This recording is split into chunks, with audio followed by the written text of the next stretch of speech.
Olá, começa agora mais um programa Destaques e a gente fala de economia. O estado do Ceará está bem posicionado no ranking da atividade econômica no ano de 2024. Atualmente estamos no 4º lugar entre todas as unidades da federação. Segundo os especialistas, o cenário é animador. A conjuntura econômica dos 3 primeiros meses deste ano foi apresentada pela Federação das Indústrias do estado do Ceará. Um estado de economia fortalecida que segue uma trajetória de crescimento que pode se consolidar a partir de características próprias, de ajustes internos, mas também devido a questões nacionais e internacionais. Esse panorama sobre o Ceará foi revelado pelo Observatório da Indústria, da FIEC. De maneira geral, o comportamento do primeiro trimestre do Ceará tem sido mais positivo do que tanto o Nordeste quanto o Brasil, puxado pela recuperação do mercado formal do emprego e também da produção industrial, em diversos segmentos industriais com um comportamento positivo e crescimento acima da média brasileira. Em janeiro, fevereiro e março deste ano, a atividade econômica no Ceará cresceu 5,4% em comparação com o mesmo período de 2023. A expansão do estado ficou acima do crescimento do Nordeste, que foi de 3,9%, e da variação no Brasil, que foi de 2,9%. No acumulado do primeiro trimestre, nós estamos bem em serviços e comércio e em relação à produção industrial, onde o destaque está no crescimento do setor de vestuário e couro e calçados. Tudo isso tem reflexo no mercado de trabalho, que também apresentou alta. Só a indústria registrou 1.604 vínculos formais nesse início de 2024. No quadro geral, incluindo vários setores, foram 11.197 empregos gerados. Em 2024, as expectativas para o crescimento brasileiro e cearense estão por volta de 2%. A gente acredita que com esses números do primeiro trimestre, esses números ainda subam um pouquinho mais, quem sabe um crescimento de 2,5%, com a indústria tendo uma dinâmica superior à média da economia cearense, tendo um comportamento aí de pelo menos um crescimento de 3% seria factível. O ano de 2023 foi um ano que tanto o setor de confecções aqui no Ceará como a indústria calçadista não apresentou resultados tão positivos. Então, essa base de comparação facilita os resultados positivos, tanto da indústria de confecções como da indústria calçadista. Lembrando que são setores juntos que empregam aí mais de 100 mil empregos, a indústria da moda como um todo, sem a gente contar os empregos gerados no setor de serviços e do comércio. A expectativa ela acaba sendo positiva por esse crescimento do consumo e lembrando que essa redução da inadimplência, aumento do mercado formal, faz com que sobre mais renda para as famílias e, em geral, o consumo da indústria da moda é sempre estimulado dentro dessa recuperação econômica vigente. Em termos dos industriais, a carga tributária tem sido apontada junto da taxa de juros, um dos principais problemas, e a própria demanda insuficiente. Só que a gente visualiza nesses 3 principais problemas apontados pela indústria, primeiro, uma reforma tributária em vias de regulamentação com uma expectativa positiva de redução da carga tributária para a indústria. Uma recuperação do consumo e um espaço, talvez até para uma redução mais acelerada das taxas de juros. Então, os 3 principais problemas a gente visualiza por parte do governo federal e dos agentes políticos uma expectativa de resolução, o que pode trazer aí um reforço para o crescimento do setor industrial. O núcleo de inteligência da FIEC também indica que houve redução das exportações no valor e na quantidade. A construção civil segue o caminho contrário e está acima do nível nacional. Entre vários fatores, para muitos dos índices apresentados, está a política de redução da taxa de juros e o menor número de pessoas e empresas endividadas. Para o futuro, é preciso considerar incertezas quanto a cenários externos e internos. Nós vimos uma evolução muito forte a partir do último trimestre de 2023. Essa perspectiva continua, mas em economia nós sempre temos que olhar também para os riscos que essa evolução tenha alguma mudança de comportamento. Então, se nós olharmos a taxa de juros que vinha num cenário de queda, com os conflitos geopolíticos, tanto da Ucrânia como de Israel, um risco de mudança na taxa de juros dos Estados Unidos, isso a nível externo. E se nós pegarmos a nível externo o risco fiscal no Brasil e no Ceará, nós podemos ter nesses pontos algo que possa vir a alterar o cenário de crescimento da economia. Mas os industriais cearenses têm expectativas de bons tempos e alguns elementos colaboram para isso. A estabilização fiscal para 2025 com um novo arcabouço, a tendência de queda da taxa de juros, além da massa real salarial, que está em alta. Tudo isso se soma ao otimismo da construção do hub do hidrogênio verde aqui no Ceará.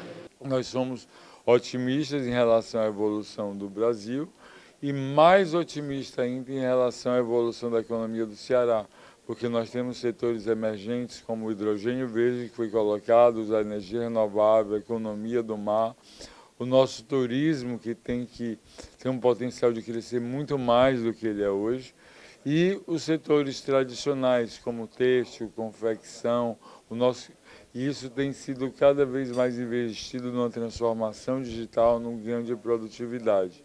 E isso nos leva a essa visão de otimismo de médio e longo prazo. E vem aí a Expo Construir Nordeste 2024, de 18 a 21 de junho, agora aqui em Fortaleza, e que tem a previsão de movimentar mais de 400 milhões de reais em geração de negócios. Sobre a programação, eu converso com Carlito Lira, que é CEO da Expo Construir Nordeste. Obrigada pela sua presença, Carlito.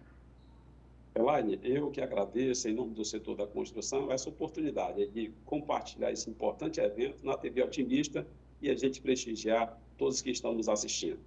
Falando dessa programação em especial, né? O que já está sendo trabalhado, né? O que vocês estão já preparando para esses dias? Olha, uma feira é uma grande plataforma de negócio e network e a gente começa desde o final da edição de 2023, em outubro, a gente iniciou a 6ª edição agora para 2024. Então, contactamos com várias empresas, produtoras de material de construção de todo o Brasil, grandes marcas estarão aqui presentes e a gente tem certeza que vai novamente fazer uma grande feira que contribuirá para o desenvolvimento do nosso setor da construção, para a economia do estado do Ceará, do Nordeste e do nosso país. Então, nós estamos todos engajados nesse grande projeto, onde nós vamos ter lançamentos de novas tecnologias, produtos inovadores, condições especiais de comercialização e também muito conteúdo para a gente transmitir para engenheiros, arquitetos, estudantes e, dessa forma, a gente enriquecer cada vez mais esse importante projeto que o Ceará está de parabéns em sediar mais uma vez. Pois é, o número de pessoas que vocês estão aguardando também, como é que está sendo essa expectativa? Olha, no ano passado nós ultrapassamos 30 mil visitantes durante os 4 dias e, como você falou, nós tivemos uma geração de negócio acima de 400 milhões de reais e esses números são números muito grandes quando se trata de uma feira regional. A Expo Construir Nordeste, ela abrange todos os estados da região Norte-Nordeste. Na verdade, ela movimenta o mercado nacional através das indústrias que abastecem esse importante mercado das regiões Norte e Nordeste. E, dessa forma, nós temos a visita de empresários, pessoas interessadas de todos os estados do Norte e Nordeste. Então, a expectativa está muito positiva, o processo de organização muito profissional e a gente tem certeza que, juntamente com esse equipamento maravilhoso que nós temos, que é o Centro de Eventos do Ceará, nós vamos oportunizar aos visitantes, a todos que estiverem presentes, a ter um equipamento excelente e uma feira de muito negócio, muito network e fortalecimento de parcerias. Pois é, e falando nesse mercado, né? Como é que ele se mostra atualmente? Como é que vocês estão trabalhando esse 2024? Olha, a economia em 2024, ela está ali, nós estamos aguardando os resultados aparecerem, né? Nós estamos realmente com alguns pontos positivos. Inflação sob controle, taxa de juros mais baixa, o desemprego também diminuiu, mas na ponta, na economia, lá na comercialização, a gente tem sentido que a gente precisa melhorar e avançar um pouco mais. Então, quando a gente promove esse tipo de evento, é justamente para dar uma sacudida no mercado, propiciar uma melhoria e, dessa forma, a gente fechar o ano com números positivos mais uma vez. Nesse caso, Carlito, como é que tem sido as inovações, a tecnologia nesse sentido voltado para esse mercado? O que é que a gente tem de novidade e que também vai ser mostrado durante esses 3 dias, né? Esses 3 dias de evento? Olha, nós vamos ter produtos inovadores na área de energia, na área de materiais cerâmicos, investimentos. Nós vamos ter também inovação na área de sistemas construtivos. Eu sempre gosto de frisar a importância de um cearense, a Impacto Proteção, do nosso Joaquim Caracas, um dos cérebros do setor da construção, que tem mais de 20 patentes nacionais e algumas patentes também pleiteadas no exterior e que vai trazer tecnologias importantíssimas para o desenvolvimento do setor da construção, juntamente com outras importantes empresas que aqui estarão. E, dessa forma, a gente tem certeza que quem visitar vai gostar muito. É uma feira que tem uma entrada grátis para a população. É claro que ela é mais voltada para o setor da construção, mas isso não impede que outra pessoa interessada, que não seja do setor da construção, visite também, né? Porque dessa forma a gente compartilha e transmite também um pouco do que é a força e a importância desse setor para a economia do nosso estado e do nosso país. Você tem falado aí, né, de tecnologia e também de patente. A gente vê o Ceará muito despontando nisso, né, na inteligência, né, na expertise. A turma é aguerrida, né? Tá lá na frente sempre. Que bom, né, que a gente está vendo. E nesse sentido, como é que tem sido o investimento voltado para essa área, sobretudo de capacitação, né, de estudos voltados para melhorias nessa área? Olha, as empresas, a iniciativa própria mesmo, privada, elas têm investido constantemente no desenvolvimento dos recursos humanos e também de tecnologias inovadoras, porque essas tecnologias inovadoras é que provocam a otimização e a redução dos custos das obras e, dessa maneira, otimiza a melhoria das construções dos lares, dos equipamentos públicos, das obras de infraestrutura. Então, as empresas estão constantemente investindo, porque não é só para trabalhar com produtos no Brasil, mas as nossas indústrias também exportam para vários países do mundo e elas precisam ser competitivas nesse mundo global. E aí, nessa competitividade, vocês identificam alguns percalços, alguns obstáculos que possam ser superados nesse sentido, não só da competitividade, mas também de processos logísticos, né? A gente vê a logística aí muito forte também nesse mercado. Como é que têm sido esses obstáculos a serem superados? Realmente, o Brasil é um país que, basicamente, a sua logística ela depende muito do transporte rodoviário, né? Ainda temos alguma coisa por cabotagem, aéreo, mas o grande número de cargas que são movimentadas no Brasil são através das rodovias. E a gente tem realmente coisa a melhorar na parte de infraestrutura. É claro que nesse ano nós tivemos, infelizmente, esse grande desastre aí no Rio Grande do Sul, e é um importante estado do Brasil. É claro que isso aí vai ter algum impacto também no plano nacional, mas a gente acredita que a gente tem que continuar investindo e cobrando dos nossos governos, das nossas autoridades, para que continue a investir, investimento público, investimento privado, e dessa maneira a gente ter uma sinergia e trazer realmente uma melhoria para a infraestrutura logística e, por consequência, para o bem-estar da nossa população. Carlito, nesse evento que vocês estão realizando, vão realizar agora em junho, né, Expo Construir, como é que vocês avaliam os eventos anteriores e com relação a esse ano também? Olha, a Expo Construir, desde 2009, a gente realiza, né? Então, 2009, 2011, 2013, 2015, houve um hiato e a gente retomou a Expo Construir no ano passado com sucesso absoluto. Hoje, a Expo Construir é a maior feira do setor da construção do Norte e Nordeste. Isso nos envaidece bastante, mas, ao mesmo tempo, nos enche de responsabilidade, porque o Ceará ele tem sido uma demonstração no Norte e no Nordeste de um Estado bem administrado, com a sua política fiscal, atraindo investimentos. E nós temos aí Fortaleza como um ícone de capital turística do Brasil. Então, a gente une o útil ao agradável, negócios e também turismo. Isso fortalece o turismo de negócio do nosso estado e da nossa região. Então, a gente está muito otimista, viu, Alain, para fazer um grande evento e temos certeza.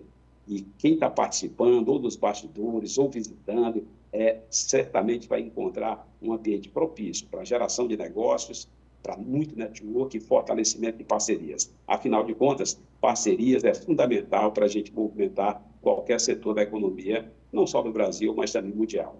A parceria ficou muito importante, se mostrou, né? Logo durante a pandemia e após dela ficou, né? Acho que fica esse legado aí, né? Da importância da parceria dos setores entre si, né? De se unir as mãos, né?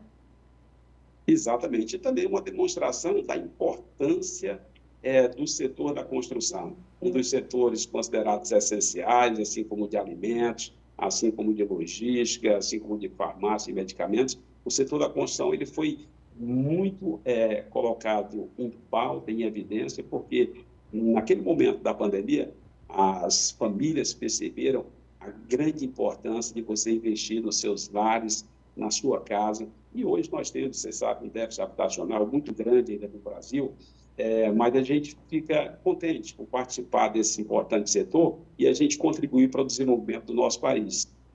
Segundo especialistas, alguns setores irão crescer muito nos próximos 20 anos.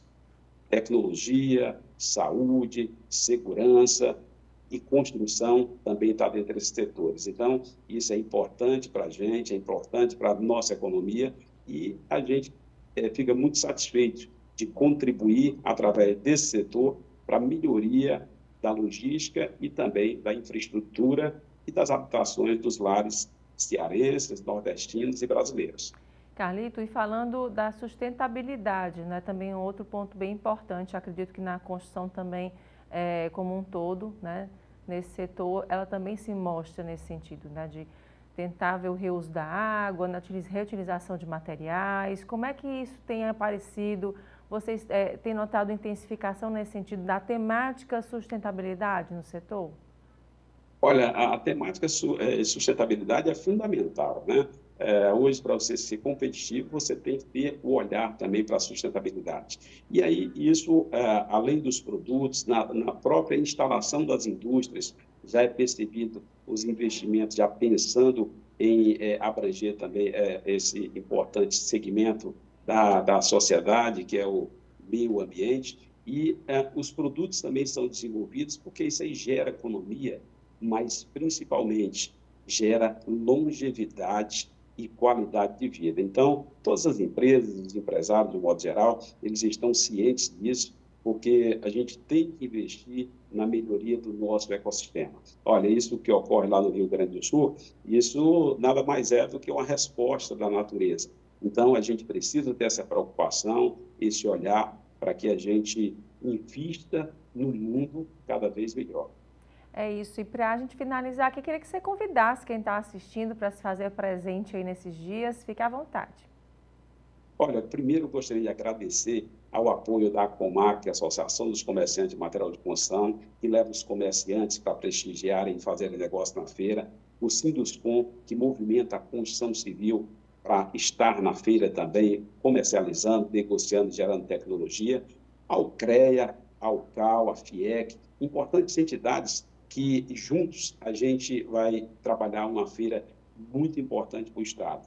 Também eu gostaria de ressaltar a nossa campanha solidária Expo Construir. Todos os anos na feira a gente faz também, não só para gerar negócio a feira, mas também para a gente ter o nosso lado social. Muitas entidades carentes precisam de ajuda, de contribuição. Então, aqui é uma feira do público economicamente ativo. A gente pede para, mesmo sendo gratuita a feira, a entrada grátis, mas leve lá um kit de alimento, entregue lá no posto de coleta na entrada da feira e a gente, dessa maneira, nós vamos prestigiar também os nossos irmãos que tanto necessitam. E aí, eu estendo o convite para todo o estado do Ceará, eu sei que a audiência da TV Otimista é muito grande, também para as plataformas digitais que vocês têm, para que o Norte, o Nordeste e o Brasil inteiro venham prestigiar esse grande evento e fazermos juntos a construção de uma plataforma importantíssima para o desenvolvimento do setor da construção e da economia do estado do Ceará, do Nordeste do Brasil,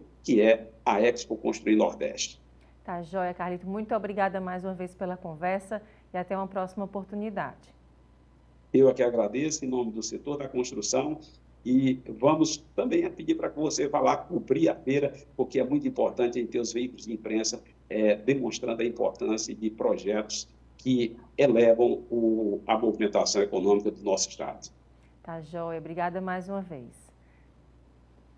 E agora a gente vai para o intervalo e volta em instantes com mais destaques.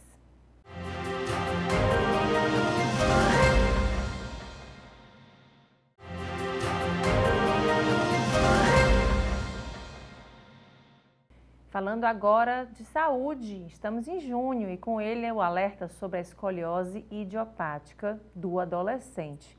Você sabe como identificar? É a campanha Junho Verde, tem como objetivo alertar sobre essa condição. E a gente vai saber mais sobre o assunto com o ortopedista Fernando Façanha Filho. Doutor, muito obrigada pela sua presença. Muito obrigado, Daiane. Estou aqui à disposição. Pois é, falando sobre isso, né? Em que momento, falando do adolescente, né? Em que momento dessa adolescência se mostra?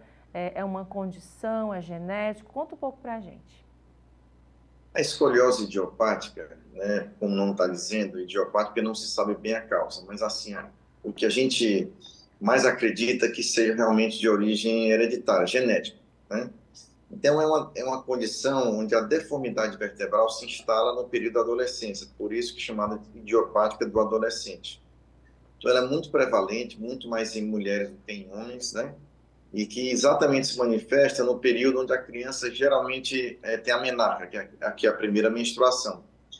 Ela pode ter um curso mais brando, mas em algumas vezes ela pode ter uma evolução muito rápida e muito agressiva e às vezes necessitar até de tratamento cirúrgico. Então, tem essa variação de apresentações desse tipo de deformidade. Doutor, você falou que mais acontece nas meninas, né? Isso é em decorrência do que, basicamente? Assim, a postura mesmo, é o dormir, é usar salto, enfim, existe algo que pode potencializar isso? Não, Daiane, não se sabe ainda, né? A escoliose idiopática não é decorrente de nenhum desses fatores externos, como você colocou, mochila de escola, usar salto. Ela é uma deformidade que acontece, tem relação familiar, portanto, genética. Então, assim, algumas vezes mais agressivas, algumas vezes menos agressivas. Esses fatores externos, ele predispõe ao aparecimento de dor. Muitas vezes o paciente com escoliose não tem dor, tem algum hábito incorreto na postura, no seu dia a dia, isso pode desencadear o aparecimento de dor. Mas a escoliose em si mesmo, ela não sofre com esses fatores externos, né, como você citou inicialmente. E no caso, já que a gente está falando de adolescente e pré-adolescência, uma fase tão importante, né, da vida da pessoa, de desenvolvimento, né? E aí, nesse sentido, quais são essas doenças da coluna, né? O que a gente fala aí da nossa postura, o que isso pode acarretar, né? O que a gente tem quem tem filho nessa idade, o que conhece quem está nessa idade, como é que a gente pode ficar alerta nesse sentido? O diagnóstico precoce da escoliose ele é fundamental, né? Quando você detecta uma curva na sua fase inicial, ela é possível o tratamento conservador, mediante a utilização da fisioterapia. Existem hoje inúmeros métodos de fisioterapia que conseguem alterar a história natural, ou seja, conseguem evitar que essa curva progrida. A gente faz uso também, nos casos de diagnóstico precoce, do uso de órteses, né, que são os coletes, que têm melhorado muito na sua forma de serem desenvolvidos, porque eles ajudam muito na prevenção da piora da curva, da não piora da curva, e ajudam também a melhorar. E os coletes hoje são coletes mais bem aceitos, são esteticamente mais bem aceitos e tem sido a gente percebe uma maior aderência ao tratamento, né? Mas os pais têm que observar alguns pontos específicos, né? Observar a criança, principalmente na fase do seu desenvolvimento, ou seja, crescimento rápido, com relação à cintura, altura dos ombros, né? Isso são pequenos, altura alguma assimetria no gradil costal, nas costelas, e são pequenos achados que já podem ser uma manifestação da escoliose idiopática do adolescente. O indicado seria assim, ó, a partir do momento que a criança, né, já entra para a pré-adolescência, já levar no ortopedista para ver as possíveis, o início daquilo tudo, do que pode estar acontecendo, ou já prevenir nesse sentido? Eu acho que se a criança tiver uma história familiar positiva, por exemplo, a mãe com escoliose, tiver um irmão com escoliose, um tio, um parente com escoliose, eu acredito que sim, deve ser avaliado por um ortopedista na sua idade, onde o crescimento vai se acelerar. Se essa criança não tem história familiar positiva, os pais devem observar, o professor de educação física deve fazer aquela triagem que normalmente é feita nas escolas e algum sinal de risco ou algum sinal de que possa estar havendo uma deformidade, aí sim encaminhar essa criança para o ortopedista, para fazer a avaliação. Porque, assim, a radiografia, que é quem faz realmente o diagnóstico, é um meio ionizante que tem radiação, então, realmente, só fazer a radiografia se realmente, clinicamente, for detectado algum tipo de deformidade. E no caso, doutor, falando também dessa questão aí dos jovens, né, na utilização do colete, o senhor falou, eu lembro bem, durante um período aí, né, porque era estudante de escola, né, que assim, tinham colegas que utilizavam, às vezes, aquele colete mais fechado, né, que era aqui no pescoço, né, mais duro, assim. Ainda é esse colete ou ele já passou por algumas atualizações aí? Esse colete que você descreveu, que é o colete Milwaukee, é um colete que foi utilizado desde 1946. É um colete bem antigo, mas aqui até hoje ele é utilizado porque os resultados são muito bons. O grande problema do colete Milwaukee é a aderência ao tratamento. Essas crianças não têm muita dificuldade em aceitar esse tratamento com o colete. Então, hoje em dia, os coletes foram desenvolvidos de forma mais moderna, que evita esse componente cervical, né, que é esse anel que fica aqui no pescoço, que é o que torna o colete mais aparente. Então, hoje, os coletes têm uma confecção baseada em uma impressão 3D, corporal 3D, e a partir dele se consegue assim, colocar os vetores de correção de forma evitando o aparecimento desse anel cervical, que é o que torna a maior dificuldade, faz com que haja maior dificuldade na utilização do colete. Então, sim, os coletes melhoraram muito. Hoje a gente tem uma maior aderência dos pacientes ao tratamento do colete e ele tem sido uma ferramenta muito importante para o diagnóstico, para o tratamento das curvas diagnosticadas precocemente. São as curvas de menor valor angular. Existem casos em que é realmente necessário fazer cirurgia já no adolescente? Já se tentou o colete ou então de princípio já precisa fazer? Via de regra, Daiane, a gente indica assim, o tratamento por observação nas curvas de 0 a 20 graus, de 20 a 40 graus em crianças em crescimento, o tratamento é a utilização de órteses, né, ou seja, os coletes. Em curvas acima de 40 graus, o tratamento é cirúrgico. Por que se indica precocemente a cirurgia? Porque a gente sabe que curvas maiores que 40 graus, as órteses não têm efetividade, ou seja, o seu efeito é menor, né? E essas curvas de maior valor angular, elas têm maior potencial de evolução, de crescimento. Quando você opera um adolescente, onde a curva é mais flexível, porque o esqueleto ainda está em formação, você consegue obter uma melhor correção, e, consequentemente, um melhor resultado, incluindo um número menor de curvas, um número menor de vértebras, né, na cirurgia. Então, a cirurgia é indicada no adolescente desde que tenha os critérios de indicação, ou seja, curvas que sejam acima de 40 graus, que podem causar descompensação do tronco, e a gente sabe que o futuro dessas curvas não é só do ponto de vista estético, comprometimento estético, mas também o comprometimento funcional, principalmente da função respiratória. Curvas acima de 70 graus passam a apresentar déficit de expansibilidade torácica e comprometimento da função respiratória futura. Era isso que eu ia lhe perguntar logo em seguida, doutor, com relação à questão da qualidade de vida dessa pessoa com escoliose, né? O que é que interfere? O senhor falou da questão da respiração, que é muito importante, né? Isso. A gente tem curvas, crianças, né, que tem curvas de maior valor angular, que a criança não consegue subir uma escada. E isso é progressivo. Essa dispneia, que a gente chama os esforços, passa a ser, chegando até dispneia ao repouso. Então, isso impacta diretamente na qualidade de vida, né, da incapacidade de ela exercer funções do seu dia a dia.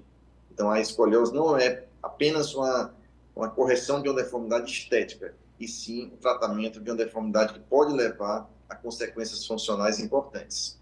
Doutor, e para a criança, né? Falando um pouquinho, voltando um pouquinho para os pequenininhos. A gente vê muitas vezes eles indo para a escola com a mochila mais carregada, né? Mesmo tão novinhos. Também as mochilas de rodinha.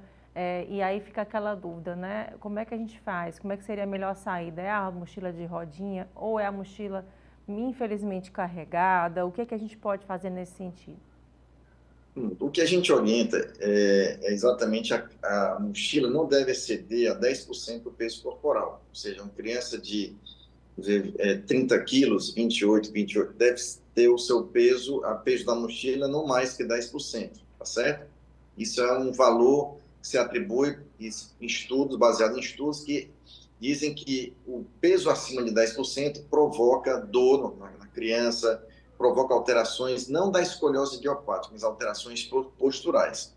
É claro, se houver um aceite da criança em utilizar aquela mochila de rodinha, com certeza é um benefício, né? Porque ela não vai suportar em sua coluna aquele peso, às vezes, tão elevado. Mas muitas vezes não é bem aceito, as crianças não aceitam, isso é coisa de criança e não aceitam. Então, o ideal é que você use a mochila com um peso menor que 10% do peso corporal e que use as duas alças, né? Não use apenas uma alça, porque apenas a utilização de uma alça vai gerar esse desequilíbrio de força do tronco, né? Que é o que pode causar eventualmente a presença de dor e mesmo alterações posturais. A gente falando aqui de escoliose, mas também tem a lordose e a cifose, né? Como é que elas se mostram na pessoa? Que etapa da vida, que fase da vida? Ainda é também na adolescência? Isso. A cifose, Daiane, assim como a lordose, são o que a gente chama de curvas fisiológicas. Todos nós temos, né? A lordose cervical, a cifose torácica, a lordose lombar e a cifose sacral. São curvas vistas no perfil, na visão de perfil, tá certo? Na visão lateral da coluna. O que é anormal é a exacerbação, o aumento dessas curvas, né? Quando essas curvas, elas têm valores que são valores acima do que o valor considerado normal, elas podem sim dar comprometimento estético e no segundo momento, né, numa fase mais tardia, com o aparecimento das doenças degenerativas, com artrose, a presença de dor e disfunções de maneira geral. Mas a cifose e a lordose são curvas fisiológicas que são comuns e normais, apenas são anormais quando elas têm valores maiores que a média da população. E nesses casos, assim, a gente vê muito na fase mais na terceira idade, na melhor idade, né, no caso, aquele encurvamento, né, que é feito. Existem exercícios em diferentes etapas da vida que podem ser feitos? O senhor recomenda tanto para a cifose, lordose, como também a escoliose, que é o assunto que a gente está conversando também. Quais são esses exercícios mais indicados? Com certeza, a atividade física regular ela é importantíssima para a prevenção desse tipo de deformidade, né? No idoso, hoje, se enfatiza muito a realização de atividade física regular, né, para ganho de tônus muscular e principalmente para a sustentação do tronco. Muitas vezes essas deformidades no idoso acontecem por falta de sustentação, ou seja, a musculatura não é suficientemente forte para sustentar o peso corporal daquele idoso. Muitas vezes porque o idoso passou a vida inteira vivendo de forma sedentária e com isso não produziu massa muscular que consiga suportar o seu peso corporal. Então é muito importante a atividade física regular a vida inteira, né? Existem, claro, métodos que são específicos para a fisioterapia, que são específicos para alterações posturais, né? Mas o ideal para que você não faça não seja tratado para isso, seja o cuidado com a postura ao longo da sua vida e principalmente a realização durante toda a sua vida de atividade física que tenha foco na postura, claro, né? Assim, a musculação não deve ser só trabalhar membros superiores e inferiores, deve trabalhar a coluna também, de forma que promova um melhor condicionamento físico, consequentemente uma melhor sustentação na coluna. É uma poupança, né, doutor? A gente pode nem sentir agora, mas lá na frente, com certeza, a diferença vai ser gritante, né? É o que eu falo para meus pacientes, é uma poupança. Poupe agora, ganhe massa muscular agora, enquanto você é jovem, para você poder perder no futuro, onde o envelhecimento promove isso de forma natural. Mas quanto mais você ganha, quanto mais você poupa, mais você vai ter saldo para poder, ao longo da sua terceira idade, gastar e ter uma velhice saudável, sem ser aquele velhinho que não consegue mais andar, que tem restrito ao seu ambiente domiciliar, porque não consegue mais sair devido a essas limitações promovidas pela sua alteração postural. É isso, doutor. Muito obrigada mais uma vez pela conversa e até uma próxima oportunidade. Laiane, eu que agradeço e estou à disposição, viu? Obrigado. Obrigada também. E agora a gente vai ao intervalo. A gente volta em instantes com mais destaques. Não sai daí, não.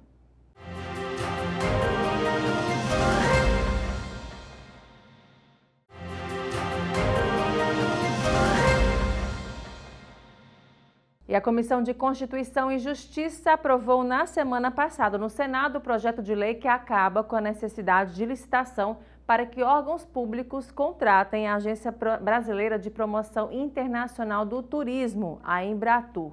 O texto segue para análise do plenário. O colegiado também aprovou a formação contínua de agentes públicos e privados que atuam na defesa civil e incentivo para a denúncia de ilícitos no mercado financeiro.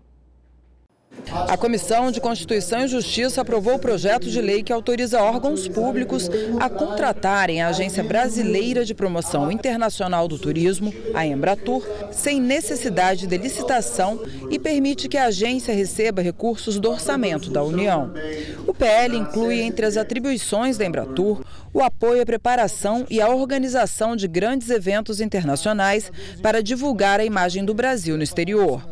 O texto vai para votação em plenário. Ela, evidentemente, era uma autarquia ligada ao Ministério do Turismo e ocorre que, apesar dela ter sido transformada num serviço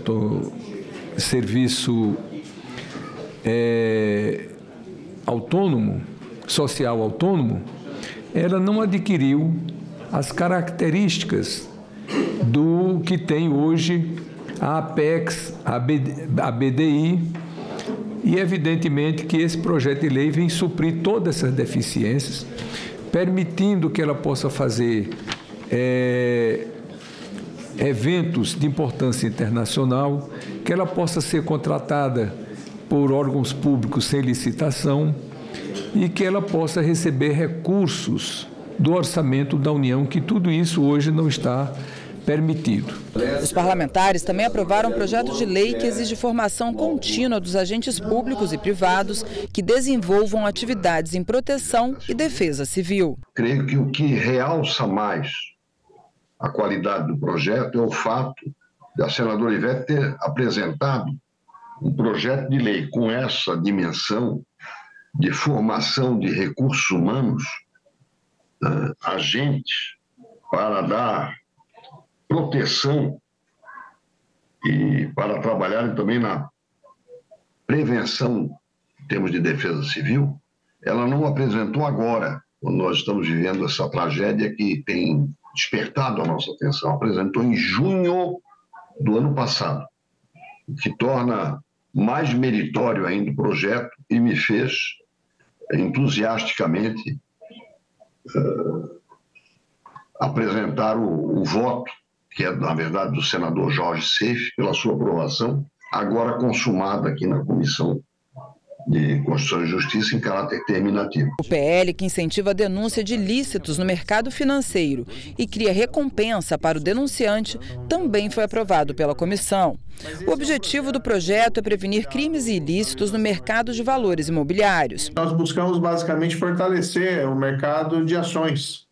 Uma das melhores formas de canalizar investimentos produtivos na economia é através das sociedades abertas, de capital aberto, as sociedades por ações, que têm o seu capital negociado na Bolsa de Valores. Agora, para que funcione bem, é necessário que se tenha transparência, é necessário que se dê garantias aos investidores. E a construção que foi feita em cima desse projeto é basicamente um mecanismo antifraude para prevenir e para facilitar a detecção inspirado muito na Dodd-Frank Act, que foi um ato editado em 2010, lá nos Estados Unidos, logo após a crise lá do subprime. E agora uma dica cultural. Acontece aqui em Fortaleza, agora de 14 a 16 de junho, o espetáculo Jacksons do Pandeiro, da Barca dos Corações Partidos. E sobre a programação, eu converso com o ator Duda Rios. Duda, obrigado pela sua presença. Obrigado você, Elaine. Prazer estar aqui. Pois é, Duda, falando dessa programação aí, né? Vocês estão chegando aqui a Fortaleza. Conta um pouquinho como é que vão ser esses dias. Vão ser maravilhosos, né? A primeira vez que a gente vai poder levar esse espetáculo que estreou durante a pandemia, numa versão online, né? A gente filmou a peça e transmitiu pelo YouTube. Depois a gente fez uma temporada em São Paulo, uma temporada no Rio de Janeiro. Então, é um espetáculo que a gente sempre quis levar para o Nordeste, né?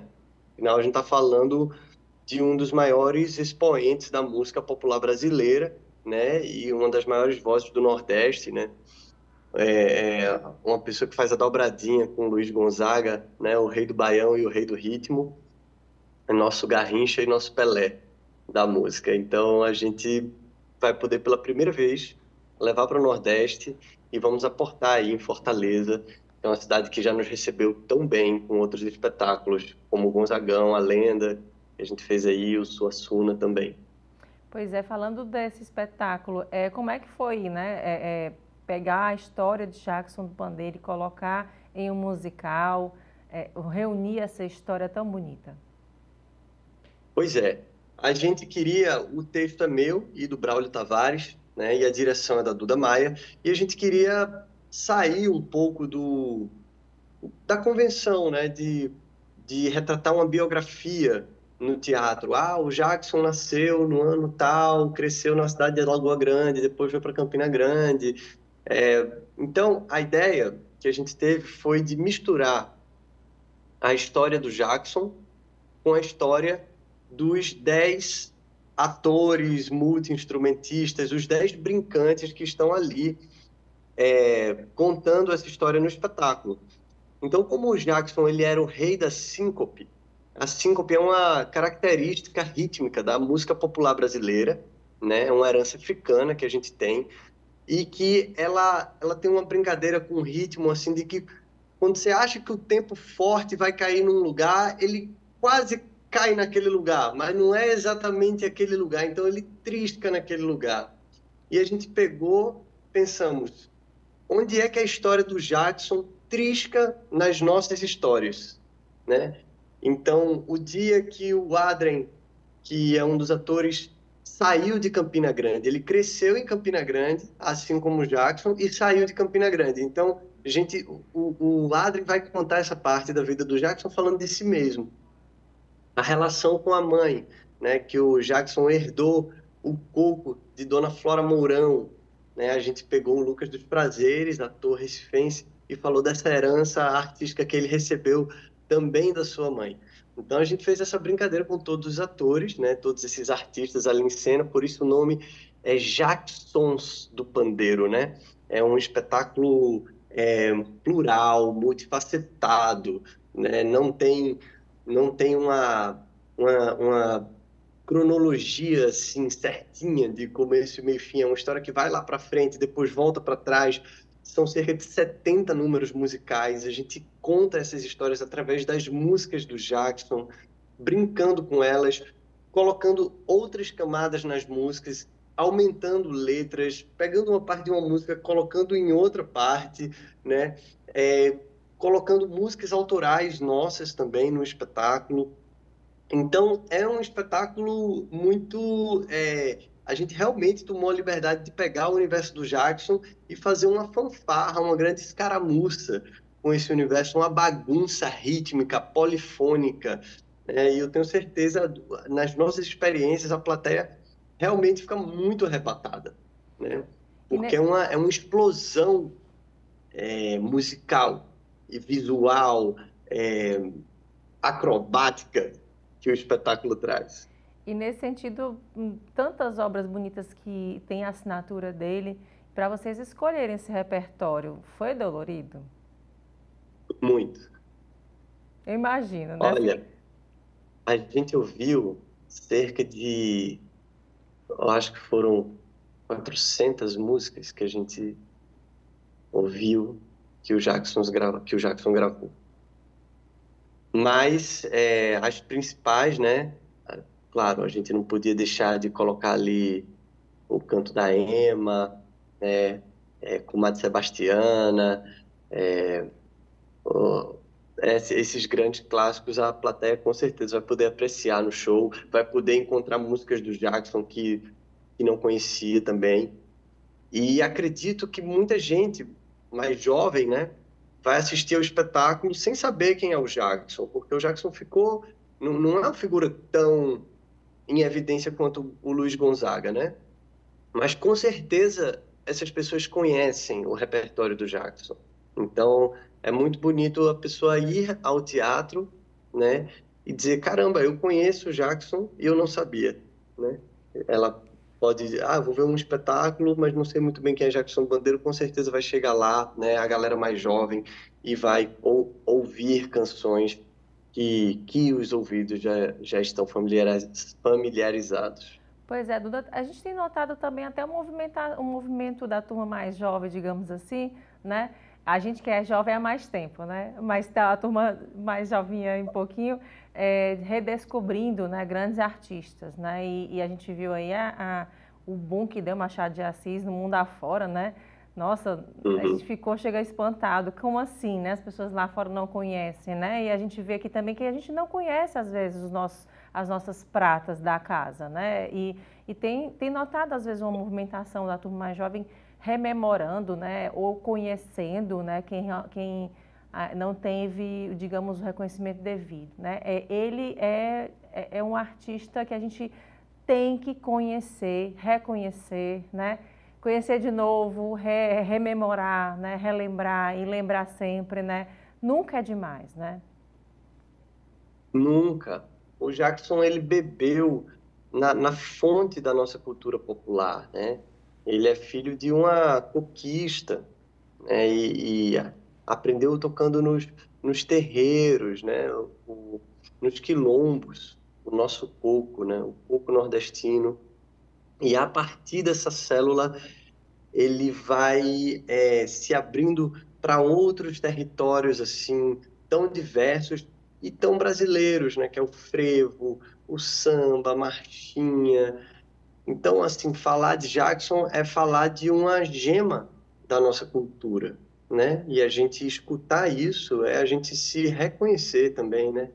Entender, compreender a nossa identidade. Assim como o Luiz Gonzaga traz muito da nossa identidade, o Jackson também é uma dessas personalidades que representa um mundo através da figura dele. E esse festival, esse musical, perdão, ele foi premiado, né? Conta um pouco pra gente aí desses reconhecimentos que vocês já estão recebendo. Pois é, a gente ganhou o prêmio APTR de melhor espetáculo online. A gente fez uma transmissão com 6 câmeras, né? Acho que uma coisa até um tanto inédita, um teatro filmado com essa proporção, né? A gente fez uma edição ao vivo lá na hora e pôde mostrar aos espectadores trazer um pouquinho, né, da sensação que é estar no teatro, que nunca é a mesma coisa, porque a gente recebe essa potência musical, né, de uma outra maneira estando no teatro. E a nossa companhia, ela tem, ainda bem, uma trajetória muito feliz com relação a prêmios, né? A gente vem conquistando desde o nosso primeiro espetáculo, que foi o Gonzagão a Lenda, diversos prêmios, já somos uma das companhias mais premiadas do país, né? E isso é fruto dessa inauguração que a gente tem feito, né, de criar um teatro musical, mas não com aquela estética Broadway, mas um teatro musical que fale da nossa brasilidade, né? Da nossa diversidade, da nossa música. A gente pega um pouco o formato que tem feito tanto sucesso lá no exterior, né, e traz com o nosso conteúdo, acima de tudo, né, conteúdo brasileiro. E acho que isso tem rendido para a gente essas gratificações, né, que é ganhar um prêmio, mas acima de tudo ter a plateia lotada, ter o público vibrando com a gente, né? Quantas vezes a gente termina um espetáculo e o público aplaude por minutos longuíssimos, a gente fica ali no palco feliz de estar transmitindo, devolvendo ao Brasil o Brasil. Pois é, e aí com base nisso eu queria que você desse esse convite para quem está assistindo, que já ficou curioso, quer saber como é que faz para garantir logo o ingresso. Ainda dá tempo, né, Duda? Ainda dá tempo, garanta seu ingresso, não deixe de assistir Jacksons do Pandeiro. É um espetáculo que tem tido uma trajetória muito belíssima. Aqui no Rio de Janeiro, em São Paulo, nós temos tido um resultado muito, muito feliz assim, com o espetáculo. Não deixe de estar presente. Você vai se emocionar, com certeza, você vai se divertir muito e você vai sair, eu tenho certeza, num êxtase por ser brasileiro e por ser nordestino e por beber a dimensão da nossa cultura e da nossa arte. Joia, Duda, obrigada mais uma vez, até uma próxima oportunidade. Obrigada, Laine. Obrigada. E o Destaques fica por aqui com essa super dica. Não vai perder, tá tudo anotado, né? É só chegar. Obrigada pela sua companhia e até o próximo programa.